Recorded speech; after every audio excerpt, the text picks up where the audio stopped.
पहले सेगमेंट में शहद के हवाले से शहद कितना मुफीद है हम सब सुनते आए हैं कि शहद में शिफा है और इसका हुक्म भी आया है कुरान पाक में। इसके इस्तेमाल के हवाले से हम बात करेंगे। हमारे साथ मौजूद हैं डॉक्टर इब्राहिम जो कि न्यूट्रिशनिस्ट हैं। अस्सलाम वालेकुम। जी वालेकुम सलाम। जी सर, कैसे हैं आप? अल्लाह का शुक्र। सर बहुत शुक्रिया प्रोग्राम में तशरीफ़ लाने के लिए। सर मुझे फर्स्टली ये बताइए कि शहद जो हम कहते हैं इस्तेमाल करना चाहिए और कुछ लोग उसको शुगर के अल्टरनेटिव इस्तेमाल करते हैं, तो शहद जो है क्या शुगर के मरीज़ों के लिए फ़ायदेमंद है? जी, पहला सवाल बिल्कुल बड़ा इम्पॉर्टेंट और बड़ा रेलेवेंट सवाल है कि शहद को सबसे पहले जब हम सोचते हैं तो शुगर से ही रिलेट करते हैं क्योंकि वो मीठा होता है। लेकिन जी शहद के बारे में ना मैं आपको दो बातें बताऊंगा। पहली बात यह है कि शहद दो तरह के होते हैं। आज आपने शायद पहली बार सुना हो, छोटी मक्खी बड़ी मक्खी जिसे हम कहते हैं, कह सकते हैं, लेकिन इसको और तरह से मैं समझाता हूँ। एक शहद होता है जो फॉर एग्जांपल चेस्टनट और अकेशिया से बनता है, और बाकी जो शहद जो फॉर एग्जांपल सनफ्लावर या और और वो जो होते हैं वीट और बकवीट और इस तरह के सोर्सेज से जो बनता है, इसमें फ़र्क है।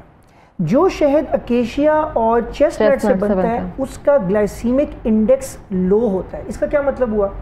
इसका मतलब है कि इसमें देसी अल्फाज में चीनी कम है और इसमें जो हेल्दी शुगर है जिसको फ्रुक्टोज कहते हैं वो ज़्यादा है और इसमें ग्लूकोज कम है। अब ग्लूकोज वो चीज़ है जो शुगर बढ़ाती है ब्लड में, बिल्कुल, जो शुगर के मरीज़ों के लिए अच्छी नहीं है। लिहाजा वो शहद जो इन दो सोर्सेज से होगा वो बेहतर है बनिस्बत दूसरे के। अच्छा, प्रैक्टिकली आपको कैसे पता लगेगा कि ये शहद सही है ये नहीं है? क्योंकि आपको पता है हमारे आजकल एक बड़ा कॉमन कहावत है जी कि मिलावट होती है, तो हमें नहीं पता कौन सा ब्रांड सही है कौन सा नहीं। सो उसका एक बड़ा आसान तरीका ये है कि जो शहद क्रिस्टलाइज हो जाएगा, जम जाए, चीनी की जो शक्ल जाएगा, वो शहद ये ना हाई इन ग्लूकोज होगा, मीन्स कि वो अच्छा नहीं होगा। अच्छा, तो जम जाएगा, उसमें चीनी ज़्यादा होगी। ठीक है। सो जो प्योर होगा, जो अकेशिया चेस्टनट से वाकई बना होगा और जो प्योर भी होगा वो क्रिस्टलाइज नहीं होगा। ये आपका बेसिक मैंने बता दिया पॉइंट। और शुगर के मरीज़ बड़ी आराम से जो हेल्दी हनी है वो ले सकते हैं, एक चाय का चम्मच या इवन 2 चाय के चम्मच भी एक टाइम पे, बल्कि उनको इसका फ़ायदा होगा।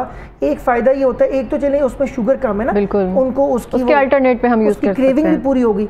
लेकिन उसका दूसरा फ़ायदा ये है कि एक्चुअली शुगर कंट्रोल करने में वो हेल्प करता है। शहद शुगर कंट्रोल करने में हेल्प करता है, किस तरह से उसका ब्लड ग्लूकोज लेवल जो है वो कम करता है। जी सही है। तो हम जो भी शहद इस्तेमाल करते हैं, जैसे कि आपने बोला कि जिस क्रिस्टलाइज हो जाता है, तो शहद आप देखिए यहाँ पे तो मार्केट में उस तरह से अवेलेबल ही नहीं है, तो वो तो सारे मुझे लगता है क्रिस्टलाइज हो जाते हैं। अगर हम खुद निकलवाते हैं या किसी से रब्ता करके वो हमें फ्रेश ला कर देते हैं, सिर्फ वही मेरा ख्याल है वो बेहतर होता है। नहीं, मैं आपको बताता हूँ, इसमें देखिए मोस्टली जो कमर्शियल शहद हैं उसमें आप डाउट कर सकते हैं, बिकॉज जो कमर्शियल चीज़ होती है, याद रखें, उन्होंने ज़्यादा प्रोड्यूस करना होता है। ओके, उसके लिए उनको मिलावटें थोड़ी बहुत करनी पड़ती हैं, सो उस पर आप डाउट कर सकते हैं। लेकिन ऑर्गेनिक हनी के बहुत सारे कंपनीज़ हैं, छोटी कंपनीज़ हैं, आपको एक एक दुकान की मिलेंगी, आप उनका ट्राई कर सकते हैं, बिकॉज उनके पास एक ही दुकान होती है और उनका सारा मकसद होता है हनी बेचना और वो काम ही कोई नहीं होता।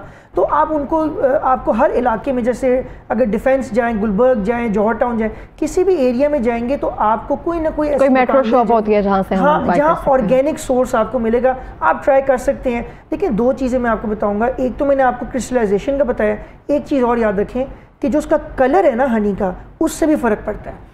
जो हनी गाढ़ा होगा कलर में और जो डार्क ब्राउन कलर, जो कैरमल सा कलर होता है जिसका, हाँ जी, बिल्कुल कैरमल सा, अगर आपको डार्क ब्राउन मिलेगा, कैरमल टाइप मिलेगा, तो वो भी बेहतर है क्वालिटी में। उसमें एक्चुअली एंटी कैंसरस प्रॉपर्टीज़ होती हैं, अच्छा, जिसको टेक्निकली हम फ्लेवोनॉइड्स कहते हैं। इसका ये फ़ायदा होता है कि जो कैंसर एक बीमारी है उसका इलाज या उसकी प्रिवेंशन इस तरह के हनी में होती है जो डार्क कलर में होती है। खूबसूरत है ना, ये अल्लाह की नेमत है। और देखिए किस तरह से हल करिए। मुझे बताइए शहद इस्तेमाल करने का सही तरीका क्या है, उसको हमें किस तरह से यूज़ करना चाहिए? देखिए शहद को 2-3 तरीके इस्तेमाल करने के। एक तो ये है कि आप एज इट इज़ आप ले लें चम्मच से, कोई निहार मुँह ले सकते हैं, निहार मुँह ले सकते हैं, बिल्कुल ले सकते हैं। सो एक तरीका तो ये हो गया। लेकिन एक तरीका और ये है कि आप इसको चाय में डाल सकते हैं, या अगर आप दूध पीते हैं तो दूध में डाल सकते हैं, गर्म दूध में। अच्छा, एक और तरीका बड़े मज़े का है कि अगर आपको नींद का मसला है, आपको नींद नहीं आती, बड़ा कॉमन इशू है, हाँ जी, एनीमिया की वजह से नींद नहीं आती। अच्छा, उसके लिए होता यह है कि आप रात के टाइम एक चाय बनाएं, और चाय आम चाय नहीं, कैमोमील या पेपरमिंट या सौंफ की चाय ये तीनों ऐसी चाय हैं जो नींद के लिए अच्छी हैं। इसमें आप 1 या 2 चम्मच शहद डाल दें। दालचीनी, सौंफ या फिर दालचीनी, सौंफ, कैमोमिल और पेपरमिंट। ओके। अगर आप इन तीनों में से कोई भी चाय बनाते हैं तो ये आपको नींद में हेल्प करता है। इसमें आप शहद भी डाल दें, वो तो आपकी नींद में हेल्प करेगा। बिल्कुल हेल्प करेगा। शहद के अंदर ऐसी प्रॉपर्टीज हैं जो आपको मसल्स को रिलैक्स करते हैं और नींद जो है। लेकिन कहते हैं चाय तो वैसे भी थोड़ी सी नींद उड़ा देती है ना, उस वजह से। हाँ, तो वो नॉर्मल चाय, जो नॉर्मल चाय है जो हम पीते हैं डेली में, वो थोड़ा सा उसमें वो है, लेकिन जिसकी क्योंकि उसमें कैफीन होता है, तो कैफीन आपको फिर वो जागने में हेल्प करता है। ये जो मैंने आपको बताया ना, ये आपको ये स्लीप इंड्यूसिंग है।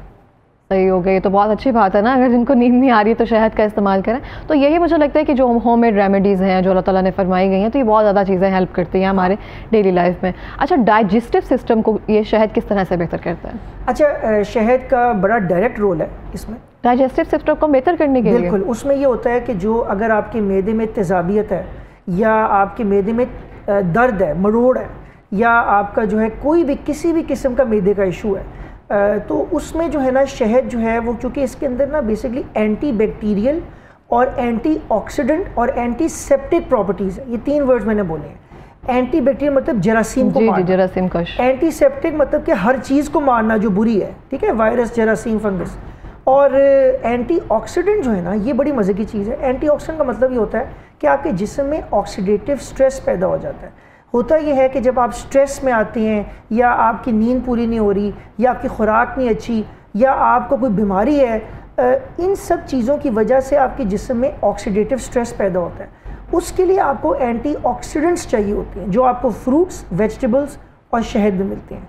तो ये जो है ना, ये उस तरह भी हेल्पफुल है कि अगर आपके पेट में ऑक्सीडेटिव स्ट्रेस पैदा हुआ है तो उसको भी काउंटरैक्ट करेगा, जरासीम है उसको मारेगा, और ओवरऑल एंटीसेप्टिक है, लिहाजा ये बहुत अच्छा है उसके लिए। सही हो गया। तो कितना शहद जो है हम डेली रूटीन में इस्तेमाल कर सकते हैं? 2 बड़े चम्मच या चाय के चम्मच, किस तरह से लेना चाहिए इसको? देखिए, 1 खाने का चम्मच जो है वो तो आप सेफली ले सकते हैं। अगेन इट डिपेंड्स कि आप कौन सा शहद ले रहे हैं। अगर तो आप वो जो मैंने बताया शुरू में क्रिस्टलाइज वाला ले रहे हैं, तो वो तो फिर आप में ख्याल है 1 या 2 चाय के चम्मच से ज़्यादा नहीं लेना चाहिए।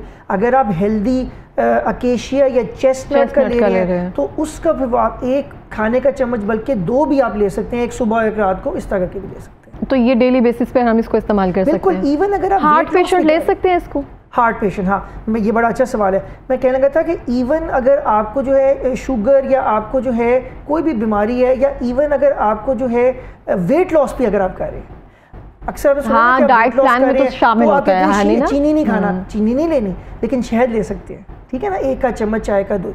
अच्छा, हार्ट का इस तरह है कि इसमें 2-3 चीज़ें हैं। एक ये है कि ये शुगर कंट्रोल करता है, हमने इसकी बात कर ली ऑलरेडी। ऑब्वियसली पे शुगर, आपको पता है शुगर का डायरेक्ट रोल है हार्ट के इश्यूज़ में। अच्छा, दूसरा ये जो है ना कोलेस्ट्रॉल कम करता है। अच्छा, हाँ, तो कोलेस्ट्रॉल आपको पता है 2 तरह की होती है, गुड एंड बैड कोलेस्ट्रॉल। जो बैड कोलेस्ट्रॉल है उसको ये कम करेगा, जो गुड कोलेस्ट्रॉल है, HDL इसे कहते हैं, उसको ये इन्हांस करेगा, लिहाजा ये भी फ़ायदा हो गया। तो इन दोनों चीज़ों की वजह से ये हार्ट पे एक पॉजिटिव इफेक्ट लेकर आता है। तो मुझे बताइए, शहद का जो इस्तेमाल है, हमने बता दिया जैसे कि आपने कि इसको डेली बेसिस पर भी इस्तेमाल कर सकते हैं, और शुगर पेशेंट भी ले सकते हैं, हार्ट पेशेंट भी ले सकते हैं। कहा जाता है इसकी तासीर थोड़ी सी गर्म होती है, तो इसको गर्मियों में इस्तेमाल करना क्या मुनासिब या मुफीद होता है? नहीं, ऐसा कोई ताल्लुक होता है? ऐसा कोई इशू नहीं है। इसकी तासीर ऐसी बात नहीं है कि वो गर्म होती है। बात यही है कि देखिए, अगर आप किसी चीज़ को भी ज़्यादा लेंगे तो वो आपके लिए हार्मफुल है। ऑब्वियसली इसमें है शुगर तो है, बेशक वो हेल्दी शुगर है, लेकिन है तो ऑब्वियसली आप ज़्यादा लेंगे तो वो ज़्यादा शुगर जाएगी, तो ऑब्वियसली वो आपके लिए अच्छा नहीं है। बस 1 खाने का चम्मच, मैक्सिमम 2 खाने के चम्मच 1 दिन में इनफ है। 1 दिन में इनफ होते हैं, 1 चम्मच आप ले लिया जाए इस चीज़ का। तो आप देखे जाए, बहुत से लोग कहते हैं कि अगर आपको उनकी छाती में या फिर जैसे कहते हैं बलगम हुई हुई है और बहुत ज़्यादा बच्चों को ठंड लगी हुई है, तो उनको भी शहद दिया जाता है। तो बच्चे जो छोटे बच्चे होते हैं, जो नौमौलूद होते हैं, या उनको दिया जा सकता है, या 2 से 3 साल के बच्चों को? 2 चीज़ें हैं। एक तो ये है कि आपका जो रेस्पिरेटरी सिस्टम है, आपका जो ये वॉइस बॉक्स जो एरिया है गले का, इसके लिए बहुत फ़ायदेमंद है। ये बेसिकली अगर खांसी है तो उसको रिलीव करते हैं। इसके अंदर कुछ ऐसे केमिकल्स होते हैं जो खांसी को प्रिवेंट करते हैं कुदरती तौर पर। अगर आपको जो है वो फेरेंजाइटिस, लैरिंजाइटिस या ऐसे मसले हैं तो उसका ट्रीटमेंट है ये। इसका क्या मतलब होता है? ये अगर आपकी आवाज़ बैठी हुई है, या आपका गले में ख़राश है, या दर्द है, या इन्फेक्शन है, ये चीज़ें, रेशा है, फिर नंबर 2 इसका इफेक्ट है आपके सांस पे, रेस्पिरेटरी ट्रैक पे। अगर आपको सांस के मसले हैं, ओवरऑल आपको रेस्पिरेटरी इश्यूज़ है, ये उसको भी रिलीव करता है। लिहाजा ये बहुत फ़ायदेमंद है आपके इन सब सिस्टम्स के लिए। ये शहद जो है फुल फ़ायदेमंद है और इसको हम बिल्कुल डेली रूटीन में शामिल कर सकते हैं। अच्छा मुझे बताएं, जो शहद है जैसे कि हम सब चीज़ों में इस्तेमाल कर सकते हैं, आपने इसको प्रॉपर्ली हमें बता दिया, लेकिन बहुत से लोगों को इसको एंटी एलर्जी भी होती है, वो नहीं इस्तेमाल कर सकते हैं, चाहे वो शुगर के पेशेंट हो, हार्ट पेशेंट हो। हाँ, बड़ा अच्छा पॉइंट है। देखिए जी, हर वो ये असल में ना, चूँकि आपको पता है ये शहद की मक्खी बनाती है शहद, आपको बताइए इसका। सो शहद की मक्खी ने जाना है पौधों पे, तो उसमें होता यह है कि इसको पॉलन कहते हैं। पॉलन वो चीज़ होती है जो आपके पौधों पे होती है। अब वो जाहिर है उसने जाना है, पॉलन उस पर चिपकना है और वो शहद में भी जाना है। सो कुछ लोगों को पॉलन एलर्जी होती है।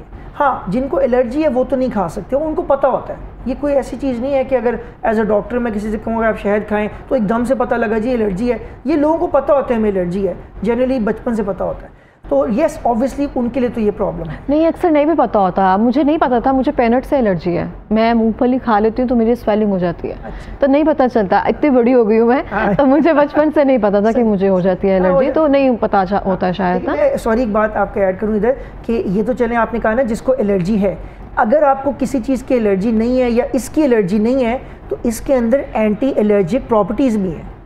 मीन्स कि ये आपकी एलर्जीज बेहतर कर सकते हैं। अगर आपको पॉलन एलर्जी नहीं है, कोई और एलर्जी, पॉलन एलर्जी के अलावा आपको कोई और एलर्जी है या कोई भी एलर्जी नहीं है और आपको फ्यूचर में एलर्जी तो हो सकती है ना, एलर्जी तो किसी को भी हो सकती है। ये एलर्जी को प्रिवेंट करता है क्योंकि इसके अंदर एंटी इन्फ्लेमेटरी प्रॉपर्टीज़ भी हैं, एंटी एलर्जिक प्रॉपर्टीज़ भी हैं कि आपके जिस्म में जो आपका इम्यून सिस्टम है ये इसको स्ट्रॉन्ग करता है। ये मज़े की बात। तो आपका जो अपना नेचुरल सिस्टम है जो जरासीम को फाइट करता है, ये उसको स्ट्रॉन्ग करता है।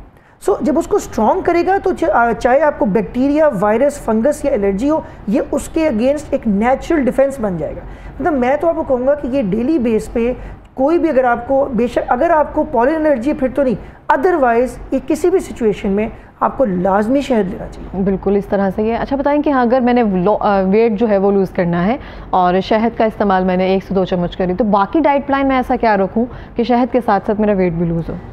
देखें जी, वेट लॉस का जो सबसे इम्पॉर्टेंट एस्पेक्ट है वो ये होता है कि आपने कार्बोहाइड्रेट्स कम करने होते हैं और फैट भी, हेल्दी कार्ब्स लेने होते हैं। एब्सोल्युटली। कार्ब्स 2 तरह के होते हैं, कॉम्प्लेक्स और सिंपल। जो सिंपल कार्ब्स हैं वो बेसिकली शुगर होती है, चीनी, शहद भी उसमें आता है एक लिहाज से, और इसके अलावा हर वो चीज़ इसमें जूस, शेक्स, ये फ्रूट्स कुछ हद तक, ये सब सिंपल कार्ब्स होते हैं। कोई भी सोर्स जो सिंपल कार्ब्स का है उसको आपने कम से कम करना होता है। कॉम्प्लेक्स कार्ब को आप वो भी कम करना है लेकिन उसको रीजनेबल मिकदार में आप ले सकते हैं। ये इसमें आपकी चक्की के आटे की रोटी आ गई, ब्राउन ब्रेड आ गया, ब्राउन राइस कुछ हद तक आ गया, इस तरह की चीज़ें। लिहाजा वेट लॉस के लिए आपको कार्ब्स कम करनी है और ज़ाहिर है फ़ैट भी कम करनी है। फ़ैट का मतलब घी, ऑयल, ये सारी चीज़ें, ठीक है, बटर। अच्छा, शहद का रोल ये आता है कि देखें, जब आप ये कम कर देंगे सारा कुछ तो आपको क्रेविंग तो होगी, ज़ाहिर बात है, चीनी की। उसको काउंटरैक्ट करने के लिए शहद इज़ द बेस्ट थिंग। अच्छा, खाने के बाद ना मीठे की बहुत बुरी क्रेविंग होती है, मतलब खाने के बाद तो किसी ना किसी तरह से ना मीठा मिल जाए कुछ, तो वो शहद से तो ऑब्वियसली नहीं दूर होती है। तो होता है कि सही वाली जो चीनी वाली कोई चीज़ है ना वो मिल जाए। देखिए, उसमें 2 तरीके हैं। एक तो जैसे बताया कि जो अच्छा शहद है अकेशिया चेस्टनट का, क्योंकि उसमें ग्लाइसीमिक इंडेक्स उसका लो है तो वो आपकी वेट लॉस के लिए भी अच्छा है, तो एक तो आप वो शहद ले सकते हैं। दूसरा फिर ये है कि स्टीविया एक पौधे का नाम है, जिससे आपको पाउडर या गोली के फॉर्म में मिलता है। ये आप किसी भी खाने में डालेंगे वो मीठा हो जाएगा, और जितनी चीनी मीठा करती है ना उससे, बल्कि उससे ज़्यादा ये मीठा करता है। मीन्स के stevia is very good. Stevia का नुकसान क्या है? मैंने बहुत से लोगों को देखा है वो अल्टरनेट पे यूज़ करते हैं स्टीविया, तो अगर मीठे का उससे मतलब रिलेट कैसे करते हैं? मीठे के अल्टरनेट पे यूज़ हो रहा है तो उसका भी तो कोई नुकसान होगा। देखिए, स्टीविया में 0 कैलोरीज है। पहली बात, इसमें 0 कैलोरीज है, मीठा भी है नेचुरली और 0 कैलोरीज है। तो एक तो ये फ़ायदा हो गया कि आपको ज़ाहिर है वेट लॉस पे अच्छा है बिकॉज कैलोरीज नहीं जा रही, और ये मीठा भी है। इसका नुकसान कोई भी नहीं है, सिर्फ एक इशू है इसमें कि इसकी ना एक कड़वाहट होती है, वो भी शुरू में नहीं। जब आप पहली बार खाते हैं ना इसको, पहली बार स्टीविया लेते हैं या दूसरी बार, पहली 2-3 बार जब आप इसको डालते हैं और आप जैसे पानी में डाला या किसी ड्रिंक में डाला और आपने पिया, लास्ट पे एंड पे बिल्कुल ना, हाँ। एंड पे थोड़ा सा ना आपको टेस्ट आता है कड़वाहट का, लेकिन 3-4 बार के बाद ये नहीं आता। आपके टेस्ट बर्ड्स ओके हो जाते हैं, उसको आदत हो जाती है, एडजस्ट हो जाती है। ये मैं हर पेशेंट को बताता हूँ कि इसको थोड़ा मैनेज करें, 3-4 बार उसके बाद नहीं आएगा। सेट हो जाएगा टेस्ट। और फिर आपको देखें ना, आपको मीठा भी मिल रहा है, क्रेविंग पूरी हो रही है, कैलोरीज भी नहीं जा रही। और आपको पता है चीनी कितनी नुकसानदेह है, जहर है, कहा जाता है कि चीनी इस्तेमाल ही नहीं करनी चाहिए। अभी आपने पेशेंट्स का जिक्र किया, तो आपके पास बहुत सारे पेशेंट्स आते होंगे। अब देखिए बहुत सारे लोग हैं जो ऑनलाइन डाइट प्लान जो है ना, डाइट चार्ट जो है वो बाकायदा चार्ज कर रहे हैं, उसके लिए उसको बेच रहे हैं। तो आप न्यूट्रिशनिस्ट हैं, तो आपके पास सारे लोग आते होंगे, तो वो उसको फॉलो करते हुए कभी उनको नुकसान हुआ है सच?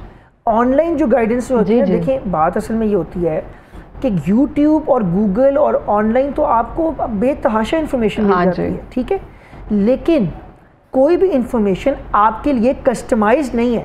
मीन्स कि जो आपकी रिक्वायरमेंट है based on your height, weight, age, gender and health profile, उसके अकॉर्डिंग डाइट प्लान बनता है।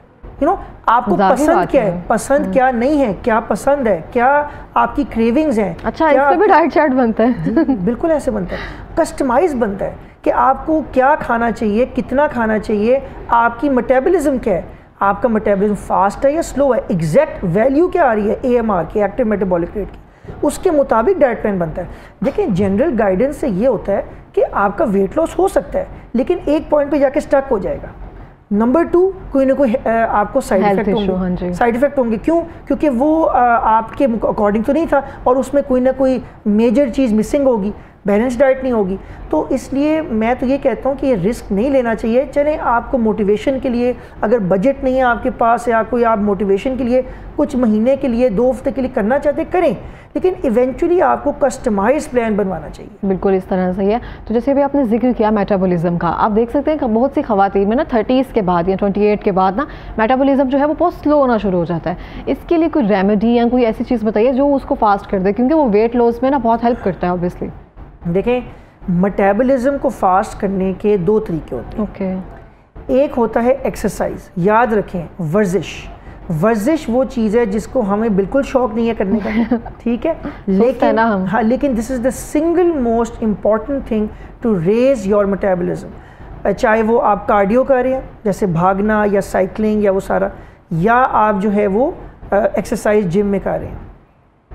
अच्छा, दूसरा जो है ना, कुछ हर्बल हर्ब्स होते हैं, कुछ डिटॉक्स वाटर जैसी चीज़ें होती हैं जो मार्केट में अवेलेबल होती हैं, गोलियों के फॉर्म में भी और लिक्विड फॉर्म में भी। उसमें ऐसे इंग्रेडिएंट्स होते हैं जो आपका मेटाबॉलिज्म फास्ट करते हैं। देखिए वेट लॉस के ना कुछ सप्लीमेंट्स होते हैं, 2-3 तरह के होते हैं। एक वो होते हैं जो एपेटाइट को, मतलब आपके भूख को रिड्यूस करें, एक होते हैं जो एक्टिवली आपकी चर्बी को बर्न करें, और एक होते हैं जो आपका मेटाबॉलिज्म फास्ट करें। ये 3 ही मैकेनिज्म्स होते हैं मोस्टली। सो जो मेटाबॉलिज्म फास्ट करते हैं वो आप लेना शुरू कर दें, आपका फास्ट हो जाएगा। सो ये 2 ही तरीके होते हैं, वर्जिश और सप्लीमेंट्स। नहीं, दवाई के अलावा कोई और तरीका नहीं है? जैसे कहा जाता है कि दालचीनी जो है, सिनेमन पाउडर जो है, वो अगर नीम गर्म पानी में उसका इस्तेमाल करना शुरू कर दिया जाए उससे थोड़ा सा बढ़ जाता है। ये मिथ है या उससे भी होता है? बिल्कुल, आपने अच्छा पॉइंट। दालचीनी is also one of the natural herbs जो आपका जो है ना वो मेटाबॉलिज्म फास्ट करता है। इस तरह के बहुत सारे हर्ब्स हैं, दालचीनी is one of them. Green tea से फ़र्क पड़ता है, कॉफ़ी से फ़र्क पड़ता है, कैफ़ीन से बहुत ज़्यादा फ़र्क पड़ता है। कैफ़ीन बहुत इंपॉर्टेंट है टू रेज योर मेटाबॉलिज्म। ये बड़ा अच्छा पॉइंट ऐड हो गया। अच्छा, ये आप जो कॉफ़ी पी रहे होते हैं उनका मेटाबॉलिज्म तेज़ हो रहा होता है? लेकिन ओवर ज़्यादा नहीं पीनी। कुछ लोग बहुत ज़्यादा कॉफ़ी पीते हैं, उससे फिर आपको जो है ना नेगेटिव इफेक्ट होता है। वो आपको फिर आपका बहुत ज़्यादा हाई हो जाता है, आपकी एंजाइटी लेवल और ब्रेन की एक्टिविटी वो आपसे कंट्रोल नहीं होता, फिर आपको इंसोम्निया हो जाता है, नींद नहीं आती रात को, और भी उसके साइड इफ़ेक्ट्स हैं। लिहाजा ये भी नहीं करना, आपके ट्रेम्बलिंग शुरू हो जाती है, ये भी नहीं करना। लेकिन 24 घंटे में 2 कप कॉफ़ी इनफ है, 3 कप भी आप कर सकते हैं, लेकिन 1 से 2 कप इनफ है टू रेज योर मेटाबॉलिज्म। चाय में भी कैफीन होती है, लेकिन कॉफ़ी में ज़्यादा होती है। बिल्कुल ऐसे। अच्छा, मेरा एक सवाल है आपसे, आपने जो कैफीन की बात की है, जो भी चाय या कॉफ़ी ले रहे होते हैं उसकी थोड़ी ज़्यादती कर देते हैं, 2 से 3 कप की तरफ भी अगर जाए तो जो चाय या कॉफ़ी है कॉन्स्टिपेशन करती है कैफीन जो है? हाँ जी, इसमें कॉन्स्टिपेशन का रोल है। लेकिन देखिए, कॉन्स्टिपेशन की मैं आपको एक बात बताऊँ, बड़ी सिंपल सी है। कॉन्स्टिपेशन से लोग बहुत घबराते हैं। देखिए, कॉन्स्टिपेशन की जो वजूहात है ना, उसमें 2-3 चीज़ें ही हैं। अगर आपको ये बात समझ आ जाए ना, सारी उम्र आपको कॉन्स्टिपेशन नहीं होगी। अच्छा। हाँ जी, पहली बात ये है कि आपका पानी का इंटेक इनफ होना चाहिए। 8 ग्लास पानी मिनिमम रिक्वायरमेंट है बॉडी की। अच्छा, सर्दियों में आप उसको 6 ग्लास कर सकते हैं, लेकिन गर्मियों में किसी सूरत भी 8 ग्लास से कम पानी मत पिएं। ओके। एक बात। दूसरी बात, खाने में फाइबर की क्वांटिटी। फाइबर आपको मिलती है फ्रूट्स, वेजिटेबल्स, और अगर वैसे मैं बात करूँ वो मतलब टोटका, तो इस्पगोल छिलका जो होता है। लिहाजा अगर खाने की बात करें तो फ्रूट्स एंड वेजिटेबल्स, और गंदम जो जिसका छिलका ना उतरा हो, सो चक्की का आटा जिसको कहते हैं हम, या ब्राउन ब्रेड या ब्राउन राइस, मतलब ठीक है। ये जो सोर्सेज है ना, इससे आपकी जो है वो फाइबर कंटेंट रिच रहता है और कॉन्स्टिपेशन नहीं होती।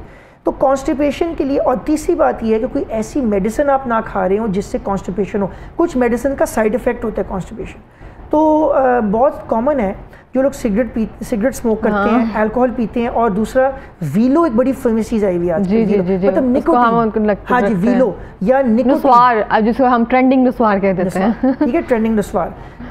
जो भी ऐसी कोई चीज़ होगी ना, ये आपका गट मोटिलिटी स्लो कर देता है, कॉन्स्टिपेशन कॉज करता है। एक मेरा पेशेंट आया, मज़े की छोटी बात बताऊँ, 10-15 मिनट मुझे लग गया उसके साथ, मुझे खुद समझ नहीं आ रही थी कि इसको ना कॉन्स्टिपेशन क्यों हो रही है। अच्छा। उसने मुझे वीलो का नहीं बताया था, वो वीलो ले रहा था बहुत ज़्यादा डेली बेस पे। एंड पे बिल्कुल जाके जब वो जाने लगा ना, मैंने बड़ा उसमें दिमाग, एंड पे कहते डॉक्टर साहब मैं बताना भूल गया, मैं वीलो भी लेता हूँ। मैंने कहा ये वजह आपकी कॉन्स्टिपेशन की। सही है। तो ये बाकी ठीक है, जो भी आप ले रहे होते हैं चीज़ें जो कुदरत के खिलाफ होती हैं, जो उसका वैसे कह रहे होते हैं, तो वो आपका मसला तो गिरते हैं। हमारे पास लास्ट मिनट है, कोई पैगाम देना चाहेंगे? देखें, लास्ट में हम टॉपिक पे अगर रहें हनी के, तो हमने बहुत सारे इसके फ़वाइद की बात की है। मैं कुछ फ़वाइद इसके मज़ीद ऐड करना चाहूँगा ब्रीफली। इसमें यह है कि आपकी जो स्किन है ना, स्किन, इसमें अगर कोई आपको चोट लगती है तो honey is an antiseptic, antibacterial for your wound as well. ये वूंड हीलिंग में हेल्प करता है। इसके अलावा आपकी जो मेमोरी है उसको शार्प करता है। अच्छा। लॉन्ग टर्म मेमोरी, आपकी ब्रेन जो है उसको ज़्यादा डेवलप करता है, इन्हेंस करता है। तीसरी बात ये है कि ये ना आपका जो है, हमने बात की शुगर कोलेस्ट्रॉल की, ये अंदर से ना इसकी ना हर तरह के जरासीम को ये डिफेंड करता है आपको अगेंस्ट जरासीम। So it's anti bacterial, anti inflammatory, anti cancerous and anti ageing. हाँ, एंटी एजिंग था तो बेस्ट प्रॉपर्टी। तो आपकी यूथफुलनेस मेंटेन रखने के लिए it is a very important element. फिर मैंने ये बताया आपको कि रात को सोने के लिए नींद को प्रिवेंट करना, लिहाजा इसके ना हनी के बहुत सारे बेनिफिट्स हैं, और मैं स्ट्रांगली रेकमेंड करूँगा कि इसको डेली बेस पे आप लाजमी अपने खाने में ऐड करें। बिल्कुल इस तरह से। ये बहुत शुक्रिया सर आपका, थैंक यू सो मच। और बिल्कुल इस तरह से ये है, शहद का इस्तेमाल जो है अपनी रोज़मर्रा ज़िंदगी में आप बिल्कुल बनाए रखें। अगर आप जवान रहना चाहते हैं, सेहत तंदुरुस्त रहना चाहते हैं और अपनी लाइफ को थोड़ा सा मीठा रखना चाहते हैं, तो शहद का इस्तेमाल बहुत ज़रूरी है।